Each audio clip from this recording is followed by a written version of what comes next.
So, আমরা লাইভে আছি, কিছু ট্রাফিক জয়েন করুক, তারপর আমরা শুরু করতেছি। ওকে বস।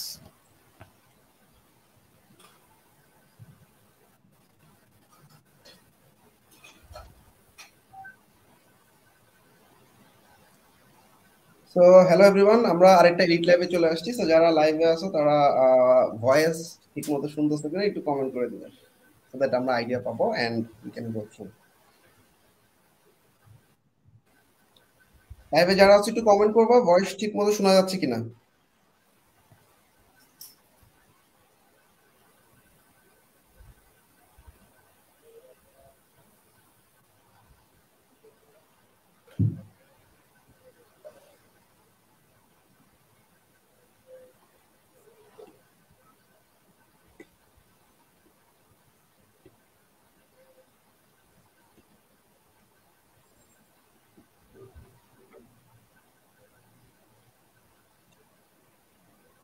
সাউন্ড ওকে, গ্রেট। সো আমাদের লিঙ্কডইন থেকেও ট্রাফিক আসছে, জেমস মন্ডল লিঙ্কডইন থেকে, জেমস মন্ডল ভয়েস ঠিক আছে। নাইম লিঙ্কডইন থেকে, 150 ব্যাচের আরিফুল লিঙ্কডইন থেকে, গ্রেট। আচ্ছা, সো হ্যালো এভরিওয়ান, আমাদের আজকে এলিট আড্ডায় স্বাগতম। আজকে আমাদের সাথে গেস্ট হিসেবে আছে আমাদের জয়নাল আবদিন, এবং জয়নাল আবদিন আমাদের ইথিক্যাল হ্যাকিং ব্যাচের স্টুডেন্ট। এবং সবচেয়ে মজার ব্যাপার হচ্ছে জয়নাল আবদিনের প্রায় 1100-র মতো কাজ কমপ্লিট করে ফেলছে, এবং আমরা অনেক সময় জানিই না আমাদের অনেক ফ্রিল্যান্সার এত ভালো করতেছে। এন্ড টোটাল প্রায় $30,000 উপরে আর্নিং, ইটস রিয়েলি হিউজ। আচ্ছা, সো জয়নাল কেমন আছো? আলহামদুলিল্লাহ, আসসালামু আলাইকুম। আল্লাহ ভালো আছে। ফ্রিল্যান্সিং এর জার্নিটা তোমার কিভাবে শুরু হয়? ফ্রিল্যান্সিং এর জার্নিটা বলতে গেলে 2013 সালে থেকে আমার স্বপ্ন ছিল মিডস আইটি ডেভেলপমেন্ট লিমিটেডের মাধ্যমে। আর তখন কি আর কি ওডেক্স ছিল, কিন্তু তখন আর কি বয়স কম ছিল এবং এসএসসি পরীক্ষা দেয়নি। তারপর স্মৃতিতে তখন থেকেই ইচ্ছা ছিল যে ফ্রিল্যান্সার হব, দেশের বাইরে থেকে ইনকাম করব, চাকরি করব না চাকরি দিব। তখন থেকে একটা আমার ভিতরে থেকে ইচ্ছাটা কাজ করতে শুরু করে। কিন্তু তারপর পরবর্তীতে দেখা যায় যে midst IT development limited Bhagalpur হয়ে যায়, তখন স্বপ্নটা আমার সেখানে ধূলিসাৎ হয়ে যায়। ফলশ্রুতিতে আস্তে আস্তে করে 2016, 17, 18, 19 সালের শেষের দিকে আমি আর কি নিজে নিজে অনলাইন থেকে রিসার্চ শুরু করে কাজবাজ করা শুরু করি। ইনশাল্লাহ তখন থেকেই আর কি লোকাল এবং ইন্টারন্যাশনাল হিসেবে কার্যক্রম শুরু করি। আলহামদুলিল্লাহ ভালো করতেছি। So great. সো যারা লাইভে আমাদেরকে শুনতেছো একটু কমেন্ট করবা, সো দ্যাট আমরা আমাদের যে গেস্ট আছে তার কাছ থেকে কোশ্চেন গুলোর আনসার নিয়ে নিতে পারবো। আচ্ছা, সো জয়নাল, এখন কি মনে হয় ফ্রিল্যান্সিং করতে পেরে অনেক ভালো আছো এরকম নাকি যারা ফ্রিল্যান্সার তাদের আসলে অনেক প্যারা কাজ করে? সো দুইটার আসলে ফিলিংস দুই রকম। এক হচ্ছে আই এম গেটিং মানি, আরেকটা হচ্ছে আমি অনেক প্রেশার নিচ্ছি, কারণ ফ্রিল্যান্সাররা যখন ভালো একটা অবস্থায় থাকে হিউজ একটা প্রেশার তাকে আসলে হ্যান্ডেল করতে হয়। দুইটার আসলে ফিলিংস দুই রকম। How you feel? এখন যদি ছোট্ট করে একটা কথা বলি, সেটা হচ্ছে আমার মার কথা ছিল যখন আমি 2016 দিকে যখন বলি যে মা আমি চাকরি করব না চাকরি দিব, তখন তার কাছে মনে হচ্ছিল যে এটা একটা হাস্যকর বিষয়, যে ডলার ইনকাম করা মনে হয় যে এটা কিছুই না। ফলশ্রুতিতে দেখা যায় যে 2022 সালের দিকে যখন বাবা মার হাতে মোটা অঙ্কের টাকা তুলে দিতে পারি, তখন নিজেকে সার্থক মনে হয়। আর ফ্রিল্যান্সারের বিষয়টা দেখা গেছে যে 2020 সালের দিকে যখন আমি কাজ শুরু করি মার্কেট প্লেসে, তখন দেখা গেছে যে আমাকে রাত জাগতে হয়েছে হিউজ পরিমাণে। দেখা গেছে এমনও দিন গেছে যে ফজরের আজান পড়ে গেছে প্রাথমিক দিকে, কিন্তু যখন আমার ফিক্সড ক্লায়েন্ট হয়ে গেছে তখন আর আমার রাত জাগা হয়নি।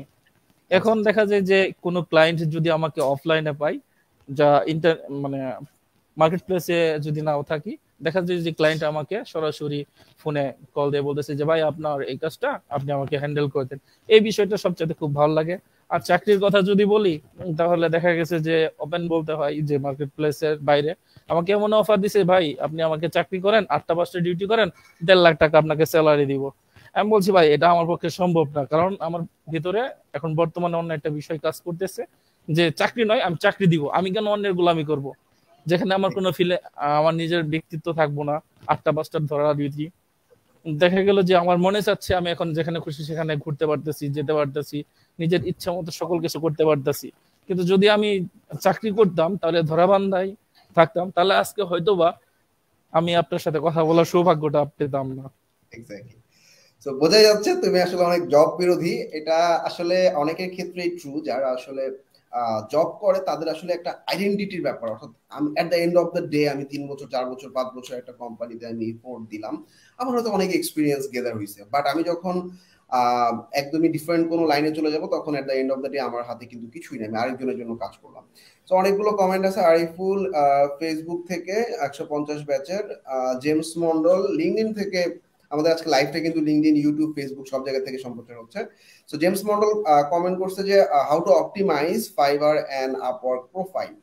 সো জয়নাল, তোমার যদি কোনো সাজেশন থাকে ইউ ক্যান শেয়ার। আচ্ছা, সর্বপ্রথম কাজ হচ্ছে আপনি যা কিছুই করেন, সর্বপ্রথম আমি মনে করি যে আপনার নিজেকে ডেডিকেটেড করতে হবে।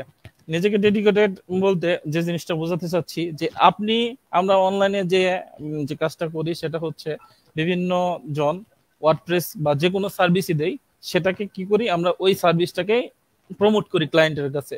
কিন্তু রাইট। আমি যখন আমাকে প্রমোট করব যে আমি আমার সর্বোচ্চটা আপনাকে দিচ্ছি, তখন ক্লায়েন্ট কিন্তু খুশি হয়ে যায়। এবং সবচেয়ে যে জিনিসটা দরকার সেটা হচ্ছে ব্র্যান্ড ভ্যালু। আপনি যা কিছুই করেন পৃথিবীতে এখন বর্তমান যুগে, সেটা হচ্ছে এসইওতে আপনার সেই গিগ বলেন বা আপওয়ার্ক প্রোফাইল বলেন, সেটাকে হাইলি ভাবে আপনার এসইও করতে হবে, নিজেকে প্রমোট করতে হবে। এখন অনলাইনের জগতে যদি আপনি ভাবেন যে আপনার ঢুল অন্য জনে পিটাবে, তাহলে ভাই এই সেক্টর আমি মনে করি না অন্য আপনার জন্য। আপনার ঢুল আপনাকে পিটাতে হবো। আপনি যদি মনে করেন যে আমি কাজটা পারি, আপনাকে বুক ফুলে বলতে হবো যে ভাই আমি পারি, আমি পারবো, তাহলে সেন সম্ভব।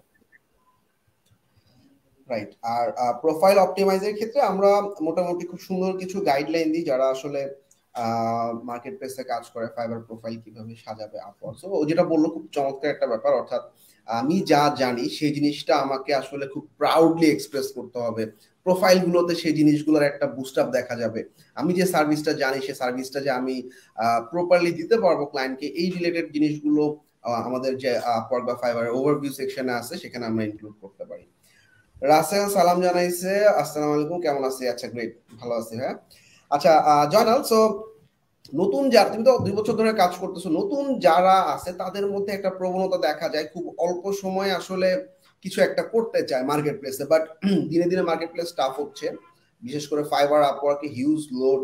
সো যারা আসলে নতুন এবং এই সেক্টরে আসতে চায় তাদের তোমার যদি কিছু বলার থাকে। যারা এই সেক্টরে নতুন, আমি বলবো হচ্ছে আমি যেভাবে কাজ করছি সেটা আমি বলতেছি। যখন আমি অনলাইন জগতে আসি, আসার পরে সর্বপ্রথম কাজ করছি আমি বাগ ফিক্সিং এর মাধ্যমে। দেখা আচ্ছা। গেছে যে ক্লায়েন্টের বিভিন্ন ধরনের বাগ ছিল, একটা ওয়ার্ডপ্রেস সাইট হোক বা যে কোনো সাইটে, সেই বাগগুলোকে নিয়ে আমি রিসার্চ করছি। এটা দেখা গেছে যে আমার সেই ক্লায়েন্টটা, যদি আমি বাগটা ফিক্স করে দিতে পারছি, ক্লায়েন্ট কিন্তু মহা খুশি, এবং রাইট। ক্লায়েন্টও খুব ইজিলি অন্য একজনকে রেফার করে দিচ্ছে।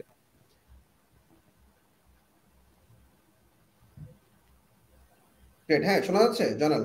জি স্যার, শোনা যাচ্ছে। হ্যাঁ। আচ্ছা গ্রেট।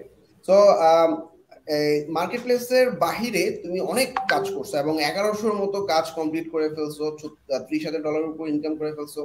সো মার্কেট প্লেসের কাজগুলো অনেকে আসলে করে দেওয়ার পর, মার্কেট প্লেসের বাহিরে আর কি, যারা মার্কেট প্লেসের বাইরে কাজ করে তাদের একটা কমপ্লিকেসি দেখা যায়। এক নম্বর হচ্ছে তারা যে ট্রানজাকশন গুলো করবে, ডলার গুলো কিভাবে আনবে, বা যদি টাকায় পেমেন্ট করে পেমেন্টে কিভাবে আনবে। অনেকে শুরুর দিকে কাজ করে ফেলে, কাজ করার পর পেমেন্ট পায় না, এরকম কিছু কমপ্লিকেসি থাকে। So what should be the process? আমি কাজ শুরু করব কিভাবে, বা আমাদের ডিপোজিট কত পার্সেন্ট দিয়ে স্টার্ট করব, বা কাজ শেষ হওয়ার পর এন্ডিং কেমন থাকবে, বা এই জিনিসটা একটু শেয়ার করো, তারপর আমরা অন্য পার্টে যাচ্ছি। আচ্ছা, আমি মনে করি যে আমি যে সকল ক্লায়েন্টের কাজ করছি, দেখা গেছে যে ক্লায়েন্ট খুশি হয়ে তার ব্যক্তিগত ইমেল অ্যাড্রেস, মোবাইল নাম্বার থেকে শুরু করে সকল কিছু তিনি আমার কাছে দিয়ে রাখছি। কারণ এই জায়গায় এটা অনেস্টের একটা বিষয় কাজ করতে হবে। যদি এখানে ডিসঅনেস্ট হয় কেউ, তাহলে এই সেক্টরটা আমি মনে করি না তার জন্য। আর আমি যেভাবে কাজটা করি সেটা হচ্ছে যে যখন আমার ক্লায়েন্টটা বাইরের হয়ে থাকে তখন ক্লায়েন্টকে আমি বলি, ভাই আমি আপনার কাজটা করব, কিন্তু আমাকে 50% পেমেন্ট অ্যাডভান্স করতে হবে। আচ্ছা আচ্ছা। এবং উনি আমাকে 50% পেমেন্টটা সেটা আমার পিওনিয়র অ্যাকাউন্টে পাঠাতে হবে। দেখা আচ্ছা গেছে যে উনি আমাকে 50% যদি পেমেন্ট কনফার্ম করে, তারপরে আমি ওনার কাজটা স্টার্ট করি এবং সেটা আমার নিজস্ব সার্ভারে। যখন উনি আমাকে ফুল পেমেন্ট করে দেয় তখন আমি ওনার যে সার্ভারটা থাকে ওই সার্ভারে আমার সাইটটা, ওনার সাইটটাকে আমি লাইভ করে দিই। এভাবে মূলত আমি কাজটা করে থাকি। গ্রেট। নোমান রাজু লিঙ্কডইন থেকে জয়নাল ভাইয়াকে দেখে অনেক খুশি হয়েছে। প্রোগ্রামার জাহাঙ্গীর টেক লাভ ডিয়ার ব্রাদার লিঙ্কডইন থেকে। আচ্ছা, সো আরেকটা ইম্পর্টেন্ট পয়েন্ট, যারা আসলে লোকাল কাজ করে, আমি নিজেও ফেস করছি, লোকাল ক্লায়েন্টদের পিছনে দৌড়ানো লাগে অনেক। মানে হচ্ছে তার অফিসে সে রেগুলারলি আসতে বলবে, বা মানে ছোট ছোট কিছু বিষয় ডাইরেক্ট অফিসে আসতে বলছে। আমরা আসলে ভার্চুয়ালি কাজ করতে অভ্যস্ত যারা মার্কেট প্লেসে কাজ করি। তো এই জিনিসটা তুমি হ্যান্ডেল করো কিভাবে? মানে রেগুলার অফিসে গিয়ে ফলো আপ, দেখা যায় সপ্তাহে দুই দিন তিন দিন যেতে বলতেছে, এরকম যদি 5টা 6টা ক্লায়েন্ট, তাহলে কিন্তু আমার দৌড়াইতে দৌড়াইতে দিন শেষ। So how you manage? না, আমি একটা ক্লায়েন্টেরও সরাসরি কোনো অফিসে যাই না। আমি যেটা করি সেটা হচ্ছে যে আমি ওয়ার্ডপ্রেস রিলেটেড যেহেতু কাজ করি, ক্লায়েন্টকে বলি যে আপনার সিপিআর অ্যাক্সেস দেন এবং ওয়ার্ডপ্রেসের অ্যাক্সেসটা দেন। আপনার কি সমস্যা আছে আপনি গুগল মিটে আসেন, আমি আপনার সমস্যাটাকে সলভ করে দিচ্ছি। এভাবেই আমি মূলত ক্লায়েন্টের যে সমস্যাগুলো থাকে সেগুলো ইজিতে সলভ করে দিয়ে থাকি। গ্রেট। ফেসবুক থেকে কমেন্ট করতেছে অনেকে, খুব ভালো সেশন সাকিব ভাইয়া। আব্দুল হাকিম এগিয়ে যান শুভকামনা জানাইছে জয়নালকে। আচ্ছা, সো এখন আমরা আরেকটা ইম্পর্টেন্ট প্রশ্নে আসবো। আমরা যখন মার্কেট প্লেসে কাজ করি তখন আমাদের মার্কেট প্লেসে ক্লায়েন্ট হ্যান্ডেলের জন্য ইংলিশের একটা কমিউনিকেশনের ব্যাপার থাকে। আর এই মার্কেট প্লেসের কিছু ফিক্সড ক্লায়েন্টকে তুমি যদি হ্যান্ডেল করতে চাও, সেক্ষেত্রে তুমি বাহিরে নেওয়া একটা প্রসেস, বাট এই প্রসেসটাতে কিছু কমপ্লিকেসি থাকে মার্কেট প্লেসের বাহিরে নিয়ে যাওয়াকে। সো যেহেতু ক্লায়েন্টটা আমাকে রেগুলার কিছু পরিমাণ কাজ দিয়ে যাচ্ছে, সো অনেকেই আসলে মানে থিঙ্ক করে যে আমার আসলে যদি বাইরে ক্লায়েন্টটা থাকতো, I can get some money and I can save some money, because market place আমাদের 20% টাকা কেটে নিচ্ছে। So how you manage? আসলে এখন এই কথাটা আমি যেভাবে ম্যানেজ করি ক্লায়েন্টকে বাইরে মার্কেট প্লেসের বাইরে যেভাবে নিয়ে আসি সেটা হচ্ছে, যেহেতু আমি ওয়ার্ডপ্রেসের কাজ করি, ক্লায়েন্টকে সুন্দরভাবে একটা ফর্মের ভিতরে হোক বা একটা প্যারাগ্রাফের ভিতরে হোক, সেখানে আমি ডিটেলস লিখে আমার এবং ওনার সুবিধাটা লিখে আমি ক্লায়েন্টকে সরাসরি লিঙ্কটা দিয়ে বলি যে লিঙ্কটা পড়েন। আচ্ছা এবং তিনি যখন লিঙ্কটা পড়ে তখন উনি আমার সমস্ত ডিটেলস পেয়ে যান। আর যখন তিনি সমস্ত ডিটেলস পেয়ে যান তখন এই মার্কেট প্লেসের বাইরে আমার সাথে কাজ করে। এভাবে মূলত আমি প্রত্যেকটা ক্লায়েন্টকে বাইরে নিয়ে আসি। এছাড়াও দেখা যায় যে ক্লায়েন্টের ওখানে ইমেজ আছে বা বিভিন্ন ওয়েতে চাইলে ক্লায়েন্টকে আমি আমার ডাটাটা প্রদান করতে পারি। আরেকটা সবচেয়ে বড় সুবিধা হয় যে আমি ক্লায়েন্টকে বলি যে ঠিক আছে, আপনি আমার যে নিকনেম দেবজয়নাল লিখে সার্চ দেন গুগলে, আপনি আমার ডিটেলস পেয়ে যাবেন। এরকম একটা কিওয়ার্ড হিসেবে ওনাকে বুঝাই দেই, যাতে ফাইবারের চোখেও আমি কালারিং না হই বা অন্য কোনো মার্কেট প্লেসের চোখেও যেন কালারিং না হয়। এভাবেই মূলত প্রত্যেকটা ক্লায়েন্টকে আমি আজ অব্দি প্রায় মার্কেট প্লেসে অনেকগুলো ক্লায়েন্টের সাথে কাজ করছি, যেগুলো বাহিরের ক্লায়েন্ট সবগুলোকে আমি মার্কেট প্লেসের বাইরে নিয়ে আসছি। সো আরো কিছু কমেন্ট আছে। স্বপন জুনিয়র কমেন্ট করছে লিঙ্কডইন থেকে, ওয়েবসাইট মাইগ্রেশনের জন্য প্লাগইন ব্যবহার করেন না ম্যানুয়ালি করে দেন? এই সার্ভিসটা কি তুমি দাও, ওয়েবসাইট মাইগ্রেশনের সার্ভিসটা? হ্যাঁ, ওয়ার্ডপ্রেস মাইগ্রেশনের সার্ভিসটা আমি প্রদান করে থাকি। ম্যানুয়ালিও করা যায় এবং হচ্ছে অন্য একটা প্লাগইন দিয়েও করা যায়। অল ইন ওয়ান মাইগ্রেশন যে প্লাগইনটা আছে, যেটা লাইফ টাইম, সেটার মাধ্যমে খুব ইজিতে চাইলে মাইগ্রেশনের কাজ করা যায়। এক সাইট থেকে অন্য সাইডে, এক হোস্টিং থেকে অন্য হোস্টিং এ, এক ডোমেইন থেকে অন্য ডোমেইনে খুব ইজিলি নেওয়া যায়। গ্রেট। নোমান রাজু কমেন্ট করছে, আসিফ ভাইকে অনেক ধন্যবাদ। এছাড়াও আপনার আপড্রাফট আছে। হ্যাঁ বুঝতে হ্যাঁ, শেষ করো, তুমি শেষ করো।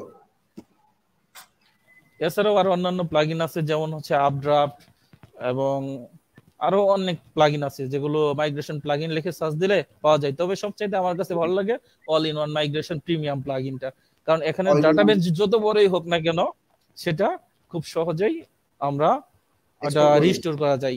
এবং দেখা যায় যে আপডেট মাঝে মাঝে ঝামেলা করে, কিন্তু আমার কাছে অল ইন ওয়ান মাইগ্রেশনটা প্লাগইনটা বেস্ট লাগে। তবে এক্স্যাক্টলি সবচেয়ে বেশি কাজ করা হয় আমার স্পিড অপটিমাইজেশন এবং ভাইরাস রিমুভাল নিয়ে এখন বর্তমান সময়ে। রাইট, এটা নিয়ে আমরা আসতেছি। সো এক্স্যাক্টলি ডাব্লিউপি ভিভির অল ইন ওয়ান, তারপর আপড্রাফট অনেকগুলো প্লাগইনই আছে, আমরা যেগুলো প্লাগইন ব্যবহার করতে পারি। নোমান রাজু থ্যাংক ইউ জানাইছি এই ধরনের প্রোগ্রাম অ্যারেঞ্জ করার জন্য, থ্যাংক ইউ ভাইয়া। জাহাঙ্গীর আলম টেক লাভ ভালোবাসা জানাইছে। আদনান হাবিব মিস ইউ, আচ্ছা থ্যাংক ইউ। আচ্ছা জুলফিকার গো হেড ডিয়ার ব্রাদার। আচ্ছা সো মার্কেট প্লেসে এখন তোমার ট্রেন্ডি কোন কোন সার্ভিসগুলো দিচ্ছ এবং এই সমস্ত সার্ভিসগুলোর ক্ষেত্রে কেমন প্রাইস তুমি রাখতেছো? এখন বর্তমানে আমি মার্কেট প্লেসের দিচ্ছি সার্ভিস হচ্ছে virus removal, migration, speed optimization, WordPress design, blogger design. এই 5টা সার্ভিসই আমি প্রদান করতেছি এবং ডিডক্স প্রোটেকশন এবং সাইবার সিকিউরিটি নিয়ে সামনে আমি আরো দিব ইনশাআল্লাহ। গ্রেট। আচ্ছা সো মার্কেট প্লেসে যে সার্ভিসগুলো মানে মার্কেট প্লেসের বাইরে যাদেরকে দিচ্ছ এদের বাজেট নেগোসিয়েশন গুলো কেমন থাকে? মার্কেট প্লেসে কিন্তু আমার কিছু ফিক্সড অ্যামাউন্ট থাকে, আমার গিগের মধ্যে প্রাইস দেওয়া আছে বা আমার একটা বাজেট থাকে, সেই অনুযায়ী নেগোসিয়েশন হয়। এখন মার্কেট প্লেসে কিছু ক্লায়েন্ট আসবে 5,000 টাকা কাজ করাইতে, আবার অনেকে দেখা যাবে 50,000 টাকা কাজ করাইতে আসবে। তো তুমি তোমার রেটটা ভ্যালিডেট করো কিভাবে, বা যে আসলে 5,000 টাকায় করতে চাচ্ছে তাকে কিভাবে কনভিন্স করো, যে 50,000 টাকায় মানে করতে চাচ্ছে তাকে কিভাবে কনভিন্স করো? আসলে এখানে একটা বিষয় শেয়ার করতেছি, সেটা হচ্ছে কয়েকদিন আগে আমাকে ক্লায়েন্ট বলতেছে যে ভাই আপনাকে 10 লক্ষ টাকা দিব, আপনি আমাকে ক্যাসিনো ওয়েবসাইট বানাই দেন। আচ্ছা আচ্ছা, আমি বললাম যে ভাই এটা আমার পক্ষে সম্ভব না, আপনি 10 লক্ষ দেন আর হইতেছে 12 লাখ দেন, সেটা আমার পক্ষে সম্ভব না। আর এটা মূলত ডিপেন্ড করে হচ্ছে আমি যখন একটা ওয়েবসাইট তৈরি করি সেটা ডিপেন্ড করে হচ্ছে ওয়েবসাইটের সেকশন কতটুকু এবং কয়টা পেজ থাকবে, প্রত্যেকটা সেকশন ওয়াইজ আমি আগে ফাইন্ড আউট করি। যদি দেখি যে না আমার এই কাজটা করতে 1 দিন বা 2 দিন সময় লাগবে এবং খুব ইজিতে আমি তুলে ফেলতে পারবো, সেক্ষেত্রে দেখা যায় যে সর্বনিম্ন 10,000 টাকা থেকে এগুলো চার্জ শুরু হয়ে থাকে এবং সর্বোচ্চ 50,000, 60,000, 1 লাখ পর্যন্ত চার্জ আসে। এবং দেখা যায় যে একটা ক্লায়েন্ট যখন আমার কাছ থেকে সাইটটাকে কাজ করে নেয় সে অল ইন অন পেয়ে যাচ্ছে। যখন আমার হোস্টিং ডোমেন হোস্টিং এর বিজনেস আছে, যখন ডোমেন হোস্টিং আমি নিয়ে নিচ্ছি, তারপরে হচ্ছে আমার কাছে ডিজাইন করবে ক্লায়েন্ট ডিজাইন করে নিচ্ছে। ডিজাইন করতে গিয়ে তার থিম প্লাগ ইন কেনা লাগতেছে।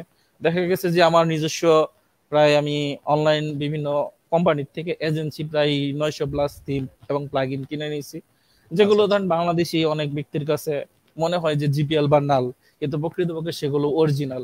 আর এই অরিজিনাল প্লাগইন এবং থিমের জন্য দেখা যায় যে অনেক ক্লায়েন্টই আমার কাছে আসে এবং এসে যখন দেখে যে আমার কাছে অরিজিনাল জিনিসটা পাচ্ছে যেটা এবং অনেক সুলভ মূল্যে। যদি উদাহরণস্বরূপ বলি যে ডাব্লিউবি রকেট একটা প্লাগইন, এটা যদি কেউ মানে একটা ওয়েবসাইটের জন্য মার্কেট প্লেস থেকে কিনতে যাই 5,500 টাকার মতো বা 5,000 টাকার মতো লাগবে, সেটা আমার কাছে নামমাত্র মূল্যে সে পাচ্ছে এবং স্পিড অপটিমাইজেশন করে ফেলতেছে। অর্থাৎ স্পিড অপটিমাইজেশন হয়ে যাচ্ছে, ডিজাইনের কাজ শেষ, স্পিডের কাজ শেষ। এখন র্যাঙ্কিং এর জন্য যে প্লাগইন গুলো দরকার, অন পেজ এসইওর জন্য আমার আলাদা একটা টিম আছে, অন পেজ এবং অফ পেজ এসইওর জন্য তারা এই কাজগুলো করতেছে। বাকি থাকতেছে সিকিউরিটি, সেটা অল্প কিছুদিন আগে আপনাদের মাধ্যমে শিখলাম। আচ্ছা সো আরেকটা ইম্পর্টেন্ট ব্যাপার, অর্থাৎ স্পিড অপটিমাইজেশন আমরা জানি খুব চাহিদাপূর্ণ একটা সার্ভিস, বিশেষ করে ওয়ার্ডপ্রেসের ক্ষেত্রে। কারণ ওয়ার্ডপ্রেসের সার্ভারে কিছু ইস্যু থাকে, যেহেতু সেলফ হোস্টেড না, আলাদা করে হোস্টিং ডোমেন কানেক্ট করতে হয়, সেক্ষেত্রে ডোমেনের অনেক হোস্টিং এর অনেক ইস্যুর কারণে ওয়েবসাইটের স্পিড ল্যাগ করতে পারে। এছাড়া অনেক থিম প্লাগইনের ইস্যু থাকে। সো স্পিড অপটিমাইজেশনের উপর আমরা জানি তুমি অনেকগুলো কাজ কমপ্লিট করছো। সো তোমার বেসিক স্ট্র্যাটেজিটা কি থাকে? অর্থাৎ আমি স্পিড মেজার করার পর একটা একটা করে প্রবলেম সর্ট আউট করা, নাকি আমার কিছু ফিক্সড প্লাগইন বা কিছু ওয়ে আছে এর মাধ্যমে গো থ্রু করলে আমার একটা স্পিড বেড়ে যাচ্ছে? এখন সত্যিকার অর্থে বলতে গেলে যে আমরা বাংলাদেশি যারা কাজ করি তারা ডাব্লিউবি রকেটই অনেকে ব্যবহার করি, কিন্তু প্রিপমিটার নামক একটা প্লাগইন আছে, সেটা কিন্তু অনেকে জানেই না এবং এই প্লাগইনটার সুযোগ আমি ফায়দা নেই। এবং আমার নিজে মানে আমি অফিসিয়াল ভাবে সিডিএন ক্রয় করে নিছি, যেটা অনেক আমার হেল্প করে। যে দেখা গেছে যে সিডিএন যখন আমি ব্যবহার করতেছি, যে সাইটের স্পিড আছে 50, সিডিএন ব্যবহার করাতে সেটা 75 বা 85 হয়ে যাচ্ছে খুব সহজেই। এবং ইমেজগুলো অপটিমাইজ, ইমেজিফাই, তারপরে হচ্ছে অন্যান্য প্লাগইন আছে যেগুলোর মাধ্যমে করতে পারতেছি। এডব্লিউ সিডিএন, তারপর হচ্ছে এরকম ডাব্লিউপি রকেটেরও সিডিএম আছে, সেগুলো দিয়ে করা যাচ্ছে আর কি।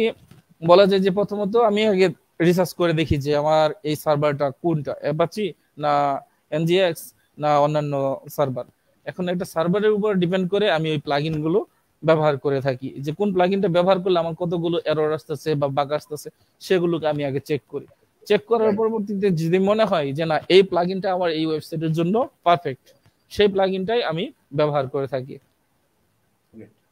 আচ্ছা, সো আশরাফুদ্দিন নয়ন ভালোবাসা জানাইছে, থ্যাংক ইউ ভাইয়া। জহিরুল জয়, বেস্ট অফ লাক। আচ্ছা, আরেকটা কমেন্ট করছে হচ্ছে মোজামেল ভাইয়া, উনি কতদিন ধরে, ভাইয়া কতদিন ধরে কাজ করতেছো, কবে শুরু করতেছো, এই পজিশনে আসতে কেমন সময় লাগছে, জানলে মোটিভেটেড হইতো। এই পজিশনে যদি আসার কথা বলি, তাহলে স্বপ্ন ছিল 2016-তে, 2020-এ করোনার সময় কাজ শিখছি ইন্টারনেট ঘাটাঘাটির পরে, কারণ বিশ্বে করোনা চলতেছে, যে কোনো মুহূর্তে যে কিছু হতে পারে।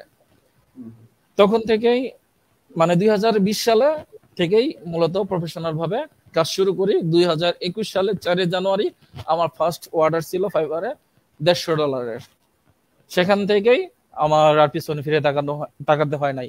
যদিও আমি ফাইবার অ্যাকাউন্ট ওপেন করছিলাম জুন মাসের দিকে, অর্থাৎ জুনে 20 জুন 2020 সালে, কিন্তু অর্ডার পাই প্রায় 6 মাস পরে। এই 6 মাস আমাকে লেগে থাকতে হয়েছে। যদি আমি ঝরে যেতাম তাহলে আজকে হয়তোবা এটা হতো না।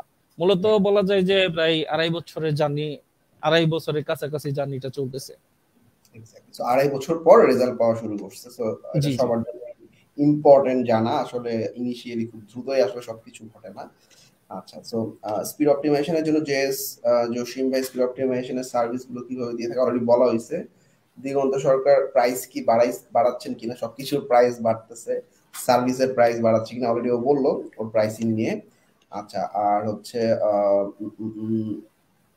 অনেকদিন কাজ পাচ্ছে না রাকিব, এই যে একটা মজার ব্যাপার, ফাইবার অপটিকে কাজ না পাইলে লোকাল মার্কেট বা এই লোকাল মার্কেটে একটা ক্লায়েন্টের ট্রাস্টের ব্যাপার থাকে। অর্থাৎ ফাইবার মার্কেট প্লেসে বা আপওয়ার্ক মার্কেট প্লেসে আই হ্যাভ সাম রিভিউজ, সেই রিভিউগুলো দেখে ক্লায়েন্টরা আমার কাছে আসতেছে। সো জয়নালের কাছে কোয়েশ্চেন, এটা খুব ভালো একটা প্রশ্ন, যে কাজ পাচ্ছে না বাট তুমি লোকাল মার্কেট থেকে প্রচুর ক্লায়েন্ট পিক করতেছো, তোমার ব্র্যান্ডিং এর জায়গাটা কি, বা ক্লায়েন্টরা আসলে কি তোমার কি দেখে আসলে তোমার সার্ভিসটা মানে পারচেজ করে, তো তুমি তোমার স্ট্র্যাটেজি গুলো কিভাবে সাজাইছো? আচ্ছা, স্ট্র্যাটেজি যদি বলি তাহলে আমার ব্যবসার মূলধন হচ্ছে সততা, এছাড়া আর কিছুই না। এবং আমি ক্লায়েন্টকে যেটা বলছি যে ভাই আমি এটা দিব, ক্লায়েন্ট সেটার সাথে যদি একমত পোষণ করে তাহলে আমি সেটা দিচ্ছি, এবং ক্লায়েন্টের চাহিদা অনুযায়ী আমি নিজেকে ইমপ্রুভ করছি। এবং বর্তমানে যদি আপনি বলেন ভাই রাকিব হোসেন ভাই, আপনি যদি হাসান ভাই যদি বলেন যে অনলাইনে কাজ পাচ্ছি না, তাহলে এটা আপনার ভুল ধারণা। আপনি যে কোনো একটা টপিকস নিয়ে কাজ করেন, দেখবেন আপনি সফল হবেন। আমরা করি কি, যে আজকে HTML শিখলাম, কালকে CSS শিখলাম, পরের দিন JS শিখলাম, তারপরের দিন লারাভেল শিখলাম, পাইথন শিখলাম, এগুলো মানে 7 প্রকারের জিনিস আমরা নিয়ে ঘাটাঘাটি করলাম। কিন্তু মূলত আমরা আমাদের যে গোল, সেই গোলের ভিতরে আমরা থাকলাম না, গোলের বাইরে চলে গেলাম, তাহলে ভাই আমরা তো পারবো না। এবং আরেকটা বিষয় হচ্ছে যে আমি যে কাজটা শিখতেছি, সেই কাজটা শেখার পর মার্কেটে এটা কতটুকু চাহিদা আছে। যেমন এখন আমি যদি ব্লগার ডেভেলপার হই, মানে ব্লগ স্পট ডেভেলপার হই, তাহলে কিন্তু মার্কেটে তেমন আমার কিন্তু ভ্যালু নাই। যদি আমি ওয়ার্ডপ্রেস বা লারাভেল বা ইথিক্যাল হ্যাকার হই বা অন্য কোনো একটা পেশা হিসেবে গ্রহণ করি, তাহলে কিন্তু সেটা সম্ভব। আর বায়ারের কথাটা যদি বলি, আপনি কতটা বায়ার খুঁজছেন জানি না, যদি আপনি নিজেকে ফুটাই তুলতে পারেন যে না আমার ভিতরে দক্ষতা আছে, আমি কাজটা পারবো, তাহলে সম্ভব। আপনি নিজেকে এমন ভাবে তৈরি করেন যেন কাজ আপনাকে খুঁজে, আপনি যেন কাজকে না খুঁজেন, এরকম ভাবে নিজেকে তৈরি করেন, দেখবেন যে আপনাকে খুঁজে বের করতেছে। এখন এটার জন্য কি কি করা প্রয়োজন, এটা আপনি একটু গুগল করেন, আশা করি পেয়ে যাবেন উত্তরটা। এক্স্যাক্টলি, অর্থাৎ আমাদের ব্র্যান্ডিংটা খুব পাওয়ারফুল হওয়া উচিত। আমাদের পেজ বলি, প্রোফাইল বলি, এই জায়গাগুলোতে আমার প্রিভিয়াস কিছু ক্লায়েন্টের হিস্টরি বা আমি যা করছি সেই জিনিসগুলো যদি রেগুলার রিপোর্ট দিতে থাকি। তাছাড়া জার্নালের যে ব্যাপারটা, সেটা হচ্ছে ওর কিছু রেফারেল ক্লায়েন্ট অলওয়েজ থাকে, কারণ একটা ক্লায়েন্টে যখন ভালো সার্ভিস পাবে, লোকালি কিন্তু আসলে রেফারের খুব অপশন থাকে। মার্কেট প্লেসে ক্লায়েন্ট কিন্তু সার্চ করে ফ্রিল্যান্সার খুঁজে নেয়, বাট লোকালি দেখা যাবে আমার একটা সাইটে আমি কাজ করছি, আমার একটা ফ্রেন্ড এসে বললো আমার একটা ডেভেলপার লাগবে, হ্যাঁ, সো আমি যাকে দিয়ে কাজ করছি তাই কিন্তু খুব ইজিলি রেফার করবো যদি আমি প্রপার সার্ভিসটা দিতে পারি। সো এই জন্য ওই জিনিসটাকে ফোকাস করছে, সততাটা অনেক ইম্পর্টেন্ট। এছাড়া আমি যা বলতেছি সেই জিনিসটা আমি সার্ভ করতেছি কিনা। আচ্ছা, সানিন সিফাত ভালোবাসা জানাইছে, best of luck, thank you ভাইয়া। আশিকুর সানিন মেন্টর আর কি, আমরা দুজনই থেকে লাইকিং ব্যাচের মেন্টর। সো আলহামদুলিল্লাহ জয়েন অনেক ভালো করতেছে। আশিকুর রহমান অনেক important session, best of luck জানাইছে। বাতেন ইমন রিয়েক্ট নিয়ে কাজ করে না ভাইয়া, ওয়ার্ডপ্রেস নিয়ে কাজ করে, ওয়ার্ডপ্রেস স্পিড মানে ওয়ার্ডপ্রেসের অপটিমাইজেশন অর্থাৎ স্পিড, এসইও, সিকিউরিটি, এছাড়াও ডিজাইন নিয়েও কাজ করতেছে। Good motivation. James Mondal Joynal ভাইয়ের কাছে একটা বিশাল কোশ্চেন করছে, স্পিড অপটিমাইজেশনের জন্য ফ্রি কোনো প্লাগইন বা প্রিমিয়াম অলরেডি সে বলছে। আচ্ছা, তারপরও তুমি যদি আরেকটু বলে দিতা তাহলে একটু আচ্ছা ভাই, আসিফ ভাই, জান্নাতুল নাইম ভাই, আপনি যে কথাটা বলছেন সেটা হচ্ছে স্পিড অপটিমাইজেশনের জন্য ফ্রি কি কোনো প্লাগইন ব্যবহার করি কিনা। হ্যাঁ, ফ্রি প্লাগইন অনেকগুলো আছে, যেমন মেটোর্স, যেটাতে জেএসকে কমাই দিবে এবং পরবর্তীতে সেটাকে আবার বাড়াই দিবে। তবে আমি ফ্রি প্লাগইন ব্যবহার করি না বললেই চলে। আমি প্রিমিয়াম প্লাগইন যেহেতু আমার আয়ত্তে আছে এবং আমার কেনা আছে, সেক্ষেত্রে আমি প্রিমিয়াম প্লাগইন গুলোকে আমি ব্যবহার করে থাকি। এবং সিডিএন হিসেবে যদি আপনি ক্লাউড ফেয়ার ব্যবহার করতে পারেন, কিন্তু ক্লাউড ফেয়ার ফ্রিটা আপনি ব্যবহার করতেছেন। আর ফ্রিটাতে যখন আপনার এখানে অতিরিক্ত যখন ভিজিটর আসতেছে, তখন কিন্তু আপনার সাইট, হ্যাঁ, তখন কিন্তু আপনার ব্যান্ডউইথের লিমিটে পড়তেছেন। আর যদি প্রিমিয়াম আপনি সিডিএন ব্যবহার করেন, তখন কিন্তু এই সমস্যাটা আর আসতেছে না। রাইট, অর্থাৎ তোমার ক্লাউড ফেয়ার সম্ভবত 50 জিবি ব্যান্ডউইথ সাপোর্ট করে, এরপরে হচ্ছে তোমার প্রিমিয়াম নিতে হবে। সো 50 জিবি ব্যান্ডউইথ কিন্তু কিছুই না, আমার সাইটে 3-4 হাজার ট্রাফিক আসলেই কিন্তু শেষ মাসে। So it's good to buy the premium. And যেহেতু যদি এটার উপরে মানে সার্ভিস দেওয়ার থিং থাকে লং টার্ম, তাহলে এই রিলেটেড প্রিমিয়াম প্লাগইন গুলোর এজেন্সি ভার্সন, যেমন ডাব্লিউপি রকেটের এজেন্সি ভার্সনে কিন্তু আসলে প্রচুর ক্লায়েন্টকে সার্ভ করতে পারবা। আচ্ছা, আর হচ্ছে প্লাগইনের নামগুলো আবার জানতে চাইছে, অলরেডি জসিম বলছে। তারপর যদি আসলে স্পিড অপটিমাইজেশনে কারো কোনো কোয়েশ্চেন থাকে, জনানকে ইনবক্স করতে পারো, আই হোপ সবাইকে হেল্প করবে, জানান করবো না হেল্প, রাইট? জি ভাই, সমস্যা নাই। স্পিড অপটিমাইজেশন সম্পর্কে যদি কোনো হেল্প লাগে বা আপনার প্লাগইনের নাম জানতে চান, সেই ক্ষেত্রে আমাকে পার্সোনালি ইনবক্স করেন, আমি আপনাকে হেল্প করব। Thank you. Omar Faruk comment করছে যে ফাইবার অ্যাকাউন্ট যদি পুরাতন হয়, অর্ডার না আসে, তাহলে ওই অ্যাকাউন্টে অর্ডার পাওয়া সম্ভব ভাই। এখন নতুন অ্যাকাউন্ট না করে আমাদের সাজেশন হচ্ছে পুরাতন অ্যাকাউন্টে ট্রাই করা, কারণ নতুন অ্যাকাউন্টে এখন অনেক কমপ্লিকেসি হচ্ছে ফাইবারে। সো অনেক সময় অ্যাকাউন্টগুলো অ্যাপ্রুভ হচ্ছে না, তো সাজেশন থাকবে পুরাতন অ্যাকাউন্টে নতুনভাবে গিটগুলো দিয়ে ট্রাই করার জন্য। আচ্ছা, দোলন বলছে কোন মার্কেট প্লেসে কাজ করে? ভাইয়া ফাইবার মার্কেট প্লেসে কাজ করে, এর পাশাপাশি ওনার লোকাল প্রচুর ক্লায়েন্ট আছে, এবং এই যে যতগুলো কাজ কমপ্লিট করছে 1100 মতো কাজ, এগুলো অনেকগুলোই লোকাল ক্লায়েন্ট থেকে পাওয়া। দিগন্ত সরকার কমেন্ট করছে 900+3 প্লাগইন এজেন্সি টাইপ কেনা আছে, সেটা কোথা থেকে নেওয়া যায়? আচ্ছা, এই ব্যাপারটা আমরা লাইভে না বললে মনে হয় ভালো হবে। তো তুমি ওকে আচ্ছা ভাই, ঠিক আছে, সমস্যা নাই। ইনবক্সে একটু কমেন্ট করে দিও, তাইলে ও রিপ্লাই করবে। কারণ ব্যাপারটা পুরোপুরি একটু ডিফারেন্ট, মানে একদমই অরিজিনাল না আর কি। কিছু কিছু ব্যাপার আমরা লাইভে স্কিপ করতে পারি। সিকিউরিটি কিভাবে ম্যানেজ করো? চমৎকার একটা কোশ্চেন, হৃদয় আহমেদ। সো যেহেতু সিকিউরিটি একটা চমৎকার কোর্স করছো, so what should be the process?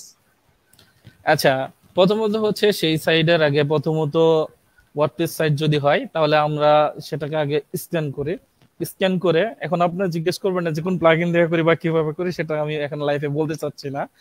যে আমরা ওয়ার্ডপ্রেস সাইট যদি হয়, সেটাকে আমরা স্ক্যান করে দেখি সেটার ভিতরে কি কি বাগ আছে এবং সেটাতে কি লগ ইন করা সম্ভব কিনা। লগ ইন করা সম্ভব হলে কোথায় সেই লগ ইন পাথটা আছে সেটা খুঁজে বের করি, এবং আপনার থিম প্লাগইন কি কি ব্যবহার করতেছেন সেগুলোকেও দেখা সম্ভব, যেটা আপনার সাইটের জন্য খুবই খারাপ একটা বিষয়। এবং সেটা থিম এবং প্লাগইন সেটা আপডেটেবল কিনা। যদি আপডেটেবল হয় তাহলে তো কোনো সমস্যা নাই, তাহলে সেই থিম ওনার, আপনার যদি কোনো বাগ থাকে থিমের ভিতরে, তিনি আপনার এটা সলভ করে দিচ্ছে। আর প্লাগইনের যদি আপনার এরর থাকে, তাহলে কিন্তু আপনি সেটাই করতেছেন। রিসেন্টলি যেটা একটা কথা বলবো, সেটা হচ্ছে আমার এক ক্লায়েন্ট, নাম হচ্ছে শিমুল, নামও বলে দিচ্ছি, কারণ তাকে বলছি যে ভাই তুমি যাই কিছু করো, ফাইল ম্যানেজার প্লাগইনটা তুমি ব্যবহার করো না। সে সেই প্লাগইনটা ইনস্টল করছে, ইনস্টল করার 2 দিন পরেই তার সাইট পুরো হ্যাক হয়ে গেছে। কাজেই এগুলো আপনাকে সতর্কতার সহিত দেখতে হবে। আর ওয়ার্ডপ্রেস সিকিউরিটির চেক করার জন্য বিভিন্ন অনলাইনে আপনার প্লাগইন আছে, বা হাইড মাই ডব্লিউপি গোস্টের মাধ্যমে আপনি করতে পারেন। তারপরে হচ্ছে এরকম অনেকগুলো প্লাগইন আছে যেগুলোর মাধ্যমে আপনি চাইলে খুব ইজিলি এটা সলভ করতে পারেন। এক্স্যাক্টলি। আচ্ছা, জয়ন্ত একটা কমেন্ট করছে, আচ্ছা ভাই এখন তো কোনটা ভালো, এলিমেন্টর, শপিফাই, ওয়ার্ডপ্রেস? প্রত্যেকটা স্কিলের আসলে চাহিদা আছে, কোনোটা থেকে কম না। যে কোনো সিএমএস তুমি গো থ্রু করতে পারো যেটা তোমার কাছে ভালো লাগে। আচ্ছা, সো জয়নাল, তুমি অনেকদিন ধরে কাজ করতেছো এবং তোমার একটা এজেন্সিও আছে যেখানে অনেক মানুষ কাজ করতেছে। সো এজেন্সি গুলো তুমি কি ভার্চুয়ালি ম্যানেজ করতেছো নাকি তোমার লোকাল অফিস আছে? আমার লোকাল অফিস আছে এবং ভার্চুয়াল আছে, দুটা মিলেই আছে। টোটালে আমার আন্ডারে এখন বর্তমানে 18 জন ব্যক্তি কাজ করতেছে গ্রেট, এবং অসাধারণ। প্রত্যেকে আলহামদুলিল্লাহ মোটামুটি স্যালারি ট্যালারি আমি প্রদান করতেছি, কিন্তু প্রজেক্ট বেস হিসেবে। Project basis, right. So employee ম্যানেজমেন্টে কি কি প্রবলেম ফেস করো তুমি, বা তোমার কাছে মনে হয়েছে চ্যালেঞ্জ কোনগুলো আসলে? এমপ্লয়ি ম্যানেজমেন্টের ক্ষেত্রে যে প্রথম যে বিষয়টা গেছে সেটা হচ্ছে যে ট্রাস্টেড একজন পারসন খুঁজে পাওয়া, রাইট, যেটা আমাকে খুঁজে বের করতে প্রায় 6 মাসের মতো সময় লাগছে। এখন আলহামদুলিল্লাহ ট্রাস্টেড পারসন খুঁজে পাইছি, এখন আর পিছন ফিরে তাকাতে হচ্ছে না। এখন আলহামদুলিল্লাহ আমি যদি এখানে নাও থাকি, যদি ফোন করে বলি ভাই এই কাজটা করো, সে অটোমেটিক আমার কাজটা উঠাই দিতে পারতেছে। চমৎকার একটা ব্যাপার। আসলে এমপ্লয়ি ম্যানেজমেন্ট রিয়েলি একটা টাফ একটা কাজ, এবং আর ট্রাস্টেড পিপল পাওয়া টাফ। আর আমি এমপ্লয়মেন্ট, আমার যারা কাজ করে আমার আন্ডারে, আমি তাদেরকে কখনোই আমার এমপ্লয়ি ভাবি না। আমি এক্স্যাক্টলি। ভাবি তারা আমার ছোট ভাই বা ছোট বোন, এটা হিসেবেই আমি তাদেরকে ম্যানেজ করি। যদি একটা প্রজেক্টে আমি মনে করেন $100 নিচ্ছি, তাদেরকে বলতেছি যে ভাই $100 নিচ্ছি এবং কার কাছ থেকে নিচ্ছি এবং কি কি কাজ, সেটা আমি তার কাছ থেকে শুধু হিডেন রাখতেছি। এক্স্যাক্টলি। সো এটা খুব চমৎকার একটা ব্যাপার। আসলে আমরা অনেকে এমপ্লয়ীদেরকে দিন শেষে আসলে এমপ্লয়ি মনে করি, এটা খুব খারাপ একটা ব্যাপার। টিম মেম্বার বা আমার যে রিকগনিশনটা আছে সেটা তাকে দেওয়া, তাকে অ্যাপ্রিসিয়েট করা, তাকে ওপেন কিছু ডিসিশন নিতে দেওয়া কোম্পানির জন্য, এই জায়গাগুলো আসলে একটা এমপ্লয়ির একটা জায়গা তৈরি করে সে লং টার্ম থাকার জন্য। বা সে যখন চিন্তা করবো আমি দিন শেষে কাজই করে যাচ্ছে ওর আন্ডারে, সো এই জিনিসটা কিন্তু তখন একটা ইম্প্যাক্ট ফেলে। বাট আমি যদি এতটুকু বুঝাইতে পারি কোম্পানির তুমিও একটা পার্ট, বা তুমিও একটা কোম্পানির ডিসিশন মেকার, তো সেক্ষেত্রে আসলে একটা কোম্পানির এমপ্লয়ি খুব চমৎকার বিহেভ করে, তার কাছ থেকে আউটপুট অনেক বেটার আউটপুট পাওয়া যায়। সো আচ্ছা, যারা লাইভে আসো তাদের আমাদের এই যে লাইভটা হচ্ছে, এই লাইভে আমাদের স্টুডেন্ট হিসাবে জয়নাল আসছে এবং এর পাশাপাশি অনেক স্টুডেন্টদের সাকসেস স্টোরিজ আছে। সো তোমরা আমি যে লিঙ্কটা দিছি, লিঙ্ক থেকে একটু ঘুরে আসতে পারো, so you can get idea how much successful students are created by Codeben BD. আরেকটা লিঙ্ক আমি শেয়ার করতেছি, যেটা হচ্ছে আমাদের এই যে একটা লাইভ হচ্ছে, এরকম আরো অনেকগুলো লাইভ হইছে, আরো আসবে।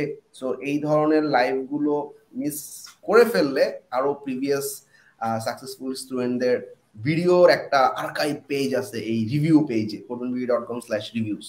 এই পেজে গেলে তুমি দেখবা আমাদের এই এলিটের ভিডিওগুলো আছে, অনেক এলিটের ভিডিও আছে। সো ভিডিওগুলো গো থ্রু করলে অনেক কিছু জানতে পারবা, কারণ এক একজন মানুষের থিঙ্কিং, আইডিওলজি, তারপর হচ্ছে তার সামনে আগানোর প্রসেস, তারপর হচ্ছে স্ট্রাগল গুলো ডিফারেন্ট। কেউ খুব দ্রুত সাকসেসফুল হচ্ছে, কেউ অনেক সময় ধরে ট্রাই করে সাকসেসফুল হচ্ছে। সো এই জিনিসগুলোর আইডিয়া খুব চমৎকার ভাবে পাবা। আমরা একদম শেষ পর্যায়ে। সো জয়নাল, তুমি আমাদের যে অডিয়েন্স আছে, অডিয়েন্সের জন্য যদি কিছু বলতে চাও, বা নতুন যারা আছে এই সেক্টরে আসতে চায় তাদের জন্য কিছু বলতে চাইলে ইউ ক্যান শেয়ার। এই সেক্টরে যদি কেউ নতুন আসতে চায় সেক্ষেত্রে আমি বলবো প্রথমত হচ্ছে যে কোনো একটা নির্দিষ্ট বিষয় সম্পর্কে ভালোভাবে জানতে হবে। যদি তিনি সেই বিষয়টাকে ভালোভাবে জানে তাহলে এবং তাহলে ভালো কিছু করা সম্ভব, এবং সেই জিনিসটাকে ভালোভাবে ফুটাই তুলতে হবে যে আমি পারতে হবে। এবং অন্ততপক্ষে এই সেক্টরে আসার জন্য মিনিমাম 1 বছর সময় হাতে নিয়ে তারপরে এই মার্কেট প্লেসে আসলে অনেক ভালো হবে, এটা আমি বলবো। আর এখানে যদি বলো। আর এখানে যদি কেউ ভাবে যে না এটা নিজের না, অর্থাৎ এরকম ভাবতে হবো যে নাচতে যখন নামছি তখন কোমর বেঁধে নাচতে হবো, ঘুমটা দিয়ে নাচলে চলবে না। কাজে নিজের ঢোল নিজেকে পেটাতে হবে, এই অনুযায়ী তাকে কাজ করতে হবে আমি মনে করি। এবং নির্দিষ্ট একজন বা মেন্টরের সহায়তা নিয়ে কাজ করা উচিত। কাজে মেন্টরবিহীন কখনোই সম্ভব না গন্তব্যে পৌঁছানো। কারণ আজ যদি আপনি না থাকতেন এবং সানিন ভাই যদি আমাকে সেদিন না বলতো যে ভাই আপনি এই কাজটা করেন, HTTP অ্যাক্সেস ফাইলটাকে রিনেম করেন জাস্ট, তাহলে হয়তোবা আমি জয়নাল $800+ যে পার্মানেন্ট জবটা সেটা পেতাম না। জাস্ট আপনাদের ছোট্ট একটা কথা, এজন্য আমি বলবো অবশ্যই মেন্টরের প্রয়োজন আছে। কারণ আমরা যে জিনিসটাকে কাজ করতে গিয়ে দেখবো যে আমার ইন্টারনেট থেকে রিসার্চ করতে অনেক সময় লাগবে, কিন্তু মেন্টরের কাছে সেটা 1 মিনিটের ব্যাপার, কারণ তারা সেই জিনিসটা ফেস করে আসছে। চমৎকার একটা আইডিয়া দিছে। তো দোলন জানতে চাইছে কোন মার্কেট প্লেসে কাজ করে। ভাইয়া ফাইবার মার্কেট প্লেসে কাজ করে। আর আরেকটা কমেন্ট আসছে সাজিদ বাবু, 1000 থেকে 250 লাইভ পার ডে ভিজিটরের জন্য, আচ্ছা এটা একটা হিউজ ট্রাফিক, এক্ষেত্রে ভিপিএস সার্ভার ইউজ করতে পারো, এছাড়াও অ্যামাজনের সার্ভার ইউজ করা যেতে পারে। সো থ্যাংক ইউ জয়নাল, খুব চমৎকার একটা সেশন হয়েছে এবং তোমার অনেক গুরুত্বপূর্ণ সময় থেকে আমাদের জন্য 30 মিনিট বের করছে এবং অনেকে অনেক কিছু জানতে পারছেন। আমরা আসলে আজকে লাইভে ম্যাক্সিমাম আসলে কোয়েশ্চেন পিক করছেন, কোয়েশ্চেনগুলোর আনসার নিয়েছি। এছাড়াও যদি কারো কোনো পার্সোনাল কোয়েশ্চেন থাকে you can ask Joynal, okay inbox করলে অবশ্যই হেল্প করবে এবং আমাদের স্টুডেন্টরা অনেক হেল্পফুল। জয়নাল তুমি আগায় যাও এবং আমাদের অনেক দোয়া থাকবে এবং এত অল্প সময়ের মধ্যে তুমি এত গ্রো করছো এবং নিজের একটা 18 জন মেম্বারের একটা এজেন্সি আছে, এটা আসলে একটা হিউজ অ্যাচিভমেন্ট। আই হোপ 1 বছর পর তোমার এই টিম মেম্বার 50-100-তে পার হয়ে যাবে। শুভকামনা তোমার জন্য। আপনি দোয়া করবেন, আপনাদের সহায়তায় সেটা সম্ভব, নয়তো এটা সম্ভব হতো না। কুডম্যান বিডি যদি আমার সাথে না থাকতো তাহলে হয়তোবা আমি আরো হিউজ ক্লায়েন্ট পেতাম না, যেটা আমার জানুয়ারি মাস থেকে অলরেডি আগে যে আমার ইনকামটা ছিল সেটা জানুয়ারি এসে সেটা ডাবলে রূপান্তরিত হয়ে গেছে এবং আগে সেটাও ভিজিটর এবং সকল দিক থেকেও বেড়ে গেছে। কারণ এটা সম্পূর্ণই বলতে গেলে যে আপনাদের অবদান, কারণ আপনি যদি প্রপার ভাবে না বলতেন যে এসইওর ফ্যাক্টরটা কি, তাহলে হয়তোবা আমি সেটাতে আর আগাতে পারতাম না। কাজে আপনার এবং সানিন ভাইয়ের কথা কখনোই ভোলার মতো না, যেটা অবদান অস্বীকার করলে সেটা বেঈমানির সমতুল্য বলে মনে হবে, আমি মনে করি। থ্যাংক ইউ, শুভকামনা তোমার জন্য। Thank you for joining the live. Best of luck. আসসালামু আলাইকুম।